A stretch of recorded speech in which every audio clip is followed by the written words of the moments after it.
नमस्कार दोस्तों, यूपीटीपीएससी वीडियो री एग्जाम को ध्यान में रखते हुए रीजनिंग के अंतर्गत आज मैं आपके लिए लेकर आया हूं कैलेंडर से संबंधित पर्याप्त कथन वाले एक प्रश्न को, जिसको हम लोग मुंहजबानी हल करेंगे। प्रश्न ऐसा नहीं है कठिन, लेकिन इसके बावजूद भी हम लोग ऐसे प्रश्नों को मुंहजबानी और केवल 5 सेकंड में कैसे हल कर सकते हैं, इसी के बारे में आज जिक्र करेंगे। यदि 5 सेकंड में आप ऐसे प्रश्नों को इस वीडियो को देखने के बाद नहीं हल कर पाते हैं तो इस वीडियो को डिसलाइक करके आप जा सकते हैं। लेकिन इस 5 सेकंड में हल करने वाले ट्रिक को सीखने के लिए कम से कम 5 मिनट आपको देना पड़ेगा, और इस अवधारणा को सीख जाने के बाद सिर्फ 5 ही सेकंड में आप ऐसे प्रश्नों के उत्तर दे पाएंगे। तो चलिए देर न करते हुए हम लोग चलते हैं। सबसे पहले निर्देश लिखा रहता है कि नीचे दिए गए प्रश्न के अनुसार दिए गए दोनों कथनों को पढ़ें। यानी एक प्रश्न रहेगा, उसके बाद 2 कथन रहेंगे, पढ़ें और प्रश्न का उत्तर देने के लिए कौन सा कथन पर्याप्त है। यानी उस प्रश्न, जो एक प्रश्न लिखा है, उस प्रश्न का उत्तर देने के लिए पहला कथन पर्याप्त है या दूसरा या दोनों या कोई नहीं।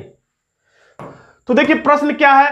प्रश्न लिखा है, यहां पे प्रश्न लिखा है, विजय का जन्म किस वर्ष हुआ। यानी यही बताना है कि विजय का जन्म किस वर्ष हुआ। इस प्रश्न का उत्तर देने के लिए क्या केवल पहला कथन की जानकारी ही पर्याप्त है इस प्रश्न का उत्तर देने के लिए, या केवल दूसरा कथन की जानकारी पर्याप्त है इस प्रश्न का उत्तर देने के लिए, या दोनों मिलाने के बाद उत्तर आएगा, यही बताना होता है। आगे विकल्प भी मिलेगा आपको। तो देखिए इसमें क्या लिखा है, विजय इस समय अपनी माता से 24 साल छोटा है। इसमें विजय की जानकारी है और इसके माता की जानकारी है। विजय 24 साल छोटा है, लेकिन माता इनकी कितने साल की है ये पता नहीं है, यानी अकेले ये उत्तर नहीं दे पाएगा। और दूसरा, विजय का भाई जिसका जन्म 2000 में हुआ अपनी मां से 30 साल छोटा है। इसमें विजय के भाई और मां की जानकारी है, इसमें विजय की जानकारी नहीं है, इसलिए अकेला ये भी उत्तर नहीं दे पाएगा। न अकेला ये उत्तर दे पाएगा, न अकेला ये उत्तर दे पाएगा। अब हमें सोचना है कि क्या दोनों मिलकर, कथन मिलकर इस प्रश्न का उत्तर दे पाएंगे। तो सबसे पहले 2 अवधारणा हम लोग सीख लेते हैं। पहला, जैसे इसमें विजय लिखा है, विजय इस समय अपनी माता से 24 साल छोटा है, तो सही बात है, विजय अपनी माता से तो छोटा ही रहेगा हमेशा, क्योंकि बच्चे अपने माता पिता से छोटे ही रहते हैं, इसमें कोई दिक्कत नहीं है। विजय अपनी माता से 24 साल छोटा है, तो अगर उसकी माता का अगर जन्म पता चल जाए तो विजय का भी पता चल जाएगा, विजय का पता चल जाए तो माता का पता चल जाएगा। जैसे 2 लोग हैं, छोटा भाई बड़ा भाई, अगर एक का भी जन्म पता चल जाए कि कब हुआ था और दूसरा ये पता रहे कि कितने साल छोटे बड़े हैं, तो दूसरे का ऑटोमेटिक पता चल जाता है। जैसे इसमें यदि माता का पता चल जाए कि इनकी माता का जन्म 2010 में हुआ था, तो इसे में अब आप इसमें 24 साल क्या कर लेंगे, जोड़ लेंगे। यानी 24 और 10 34, यानी 2034 में विजय का जन्म हुआ था। यानी माता का पता चल जाएगा तो विजय का पता चल जाएगा, विजय का पता चल जाएगा तो माता का पता चल जाएगा। यानी ये फंडा दिमाग में आप घुसा लीजिए कि जब 2 व्यक्तियों के जन्म का अंतर दिया रहे कि दोनों में कितने का डिफरेंस है, जैसे इसमें 24 साल छोटा बड़ा बता रहा है, यानी कि 2 व्यक्तियों में अगर ये बताया जाए कौन छोटा है कौन बड़ा है, कितना छोटा है कितना बड़ा है, और उसके बाद उनमें से किसी एक व्यक्ति का जन्म वर्ष पता चल जाए तो दूसरे का आसानी से पता लगाया जा सकता है। ये दिमाग में अपने बैठा लीजिए। लेकिन इसमें ये तो पता चल गया कि 24 साल छोटा है विजय, लेकिन ये नहीं पता है कि माता का जन्म कब हुआ था, या विजय का जन्म भी पता रहता तो माता का भी पता चल जाता। लेकिन इसमें किसी एक का जन्म वर्ष पता नहीं, इसलिए अकेले ये उत्तर नहीं दे पाएगा। इसी तरह से इसमें भाई का, इसमें इसकी अपनी माता, इसकी माता का पता चल सकता है और इसके भाई के हिसाब से, लेकिन फिर उसके बाद विजय का नहीं पता चल पाएगा, यानी अकेले अकेले उत्तर नहीं दे पाएंगे। तो 2 अवधारणा आपने सीखा। एक अवधारणा यह सीखा कि जब 2 लोगों में तुलना की जाए, एक को छोटा बड़ा बताया जाए और एक का जन्म वर्ष दिया रहे, तभी हम दूसरे का बता सकते हैं। दूसरी अवधारणा यह सीख लीजिए कि छोटा जो भाई होता है वो बाद में पैदा होता है और बड़ा भाई जो है वो पहले पैदा होता है। इसी तरह से मां पहले पैदा होती है और बच्चे उसके बाद पैदा होते हैं। यानी कि मां का जन्म निकालना है तो बच्चे के जन्म से पहले आपको माइनस करना है।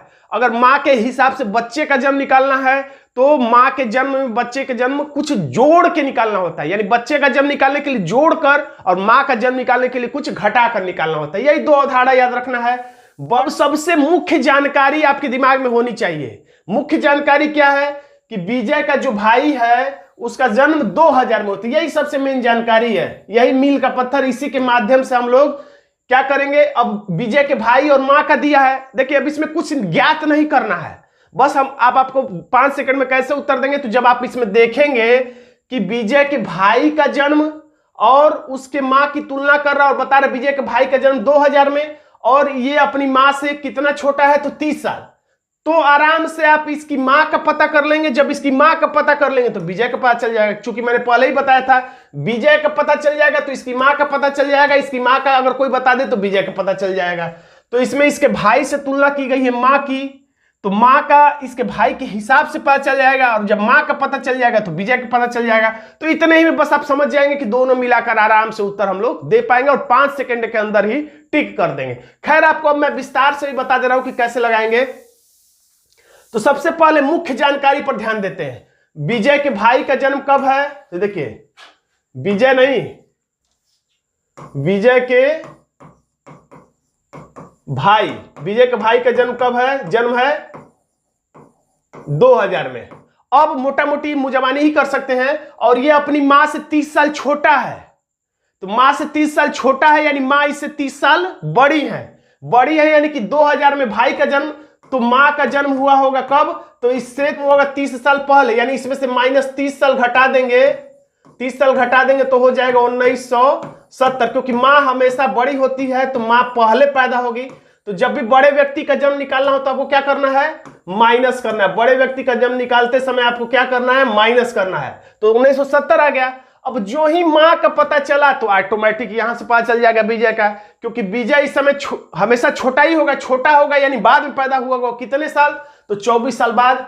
तो इसी में 24 जोड़ देंगे तो आपका विजय का पता चल जाएगा। विजय का कब हुआ होगा, 1970 में 24 जोड़ देंगे तो 4 7 2 9 यानी कि 1994 में विजय का जन्म हुआ होगा। लेकिन ये सब कुछ ज्ञात नहीं करना है। यदि आप 5 सेकंड में उत्तर देना चाहते हैं तो बस दिमाग में यही अवधारणा याद रखिए कि दो व्यक्तियों के बीच में तुलना हो जन्म के बारे में, और एक व्यक्ति को छोटा या बड़ा बताया जाए और किसी एक का जन्म वर्ष दिया रहे तो दूसरे का आसानी से पता चल जाता है। तो इस माध्यम से हम लोग दोनों मिला देंगे तो कथन ये जो है वो उत्तर देने के लिए पर्याप्त हो जाएगा। तो आपको कैलकुलेशन नहीं करना, बस अंदाजा लगा लेना है कि आप जान पाएंगे कि नहीं जान पाएंगे। तो यहां पे जान पाएंगे, इसलिए आंसर होगा डी, कथन 1 और 2 दोनों ही पर्याप्त है। तो दोस्तों आज का वीडियो आपको कैसा लगा कमेंट बॉक्स में जरूर लिखिएगा। वीडियो अच्छा लगा तो वीडियो को लाइक कर दीजिएगा, इसे अपने दोस्तों में शेयर कर दीजिएगा। चैनल पर नए तो चैनल को सब्सक्राइब जरूर कर लीजिएगा। धन्यवाद दोस्तों।